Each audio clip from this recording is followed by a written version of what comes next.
Tao po, Yes madam. po.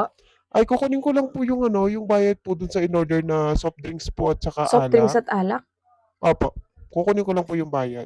Bali ano po, 3 case po ng Kasalo, 5 case po ng Red 3 Horse. case ng Kasalo, 5 case ng Red Horse? Kailan siya umorder? Kanina lang po, madam. Bali kukunin ko lang po muna Kanina? yung bayad. Opo, kanina lang po. Bali kukunin ko lang po muna yung bayad. Nasaan yung ano, nasaan yung alak at saka soft drinks? Andun po sa truck, ma'am. Andun po kasi sa Bakit di kanto mo yung dala? Nasa kanto po kasi nakapark yung truck po. Kaya Ay, di ko hindi po dala. pwede. Kukunin ko lang po muna yung bayad. Kukunin mo yung bayad pero yung alak at saka soft drinks wala kang dala. Hindi pwede. Gusto mong magbayad ako sa'yo, pakita mo yung ano, i-deliver mo muna dito.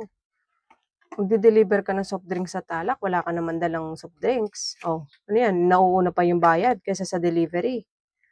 Saka ako magbabayad kapag andyan na yung ano, soft drinks at alak. Nasa kanto po kasi yung truck po. Nandun po yung mga Ay, order kunin po mo. ninyo.